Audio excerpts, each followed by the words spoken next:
Salam alaikum, j'espère que vous allez bien. Je vous retrouve aujourd'hui pour l'interview d'une sœur qui nous raconte sa conversion. C'est un témoignage anonyme, donc je vais faire comme d'hab le question-réponse. On commence. Alors, la sœur s'est présentée, elle nous dit: je m'appelle Aïda, j'ai 25 ans et je suis d'origine moldave. Je lui ai demandé est-ce qu'elle pouvait nous parler de son parcours avant la conversion, quelle était sa vision de la religion, de la spiritualité. Aïda nous dit: avant j'étais chrétienne mais pas pratiquante, mais je croyais en Dieu. Je lui ai demandé ensuite: comment as-tu découvert l'islam pour la première fois? J'ai connu cette belle religion en suivant une youtubeuse maghrébine qui portait le voile et en parlait ouvertement. Prochaine question était y a-t-il eu un moment précis ou un événement particulier qui t'a poussé à t'intéresser à l'islam plus sérieusement? Elle nous dit: alors c'était en écoutant des vidéos d'un imam, dont je ne citerai pas le nom, qui m'a vraiment fait m'intéresser plus à la religion. Alors c'était donc sur YouTube, j'imagine, ou sur les réseaux sociaux en tout cas. Qu'est-ce qui t'a touché ou convaincu dans l'islam au point de te convertir? La sœur nous répond: alors sincèrement, ce qui m'a le plus attiré dans cette religion, c'est le fait de porter le voile, se préserver pour son époux, obéir au Tout-Puissant. Prochaine question, c'était: avais-tu des appréhensions ou des peurs avant de prendre cette décision? Elle nous dit franchement aucune appréhension. Je lui ai demandé: comment s'est passée ta conversion? Y a-t-il eu des moments marquants dont tu te souviens particulièrement? Aïda nous répond: un vendredi soir, je rentrais avec une copine d'origine algérienne du lycée et je lui ai sorti sans pression: Iman, je veux me convertir ce soir. Si je le fais pas ce soir, je le ferai jamais. Subhanallah. Elle avait eu l'envie, l'idée tout de suite quoi. Est-ce que des personnes ou des lectures en particulier t'ont aidé à t'inspirer durant ton cheminement vers l'islam? Elle nous répond: beaucoup de savants, et je regardais sur YouTube, je me renseignais sur tous les sujets. On est vraiment dans une ère, subhanallah, où on a la science et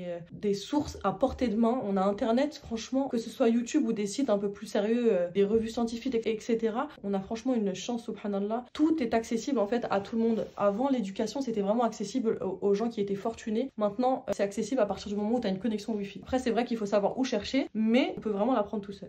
Je lui ai demandé ensuite: quels changements principaux as-tu constaté dans ta vie après ta conversion à l'islam? Aïda nous dit: j'étais beaucoup plus apaisée, plus heureuse, et ça a vraiment donné un sens à ma vie. Ça m'a beaucoup aidée également durant les épreuves.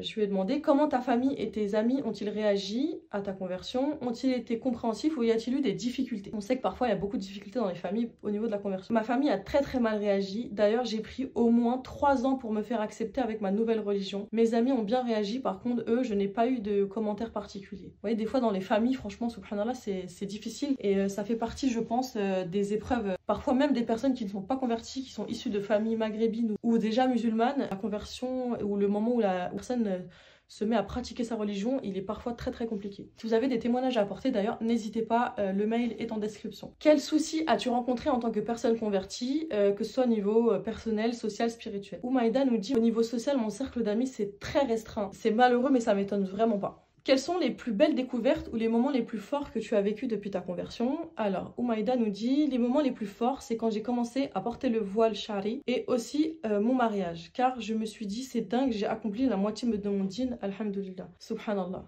Comment vis-tu ta foi au quotidien?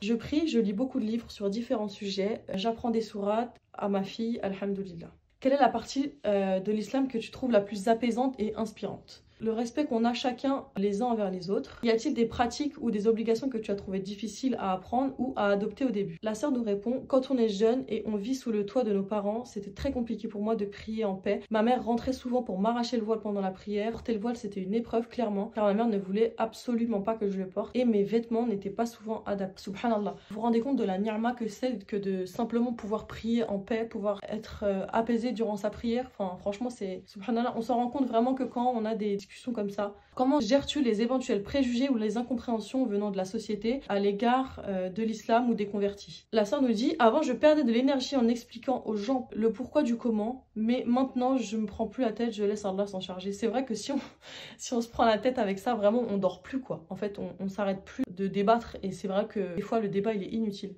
Je lui ai demandé: quel conseil donnerais-tu à quelqu'un qui envisage de se convertir mais qui a des doutes ou des peurs? La sœur nous répond: aie les épaules endurantes car tu vas passer par des épreuves, mais une fois que tu seras facilité, tu te souviendras même plus de cette partie. Subhanallah. Comme quoi que la patience, c'est vraiment une vertu très importante dans notre religion. Et qu'est-ce que tu aimerais que les gens comprennent mieux sur le fait d'être une femme convertie à l'islam? Elle nous répond: on est soumise qu'à Allah et en aucun cas à notre mari, s'il vous plaît. Écoutez bien cette phrase: en aucun cas à notre mari, on est soumis à notre créateur. Allahumma barik. Et ben qu'Allah facilite cette sœur et qu'Allah nous guide tous. À bientôt pour de nouveaux témoignages. D'autres témoignages de sœurs converties arrivent, Inch'Allah.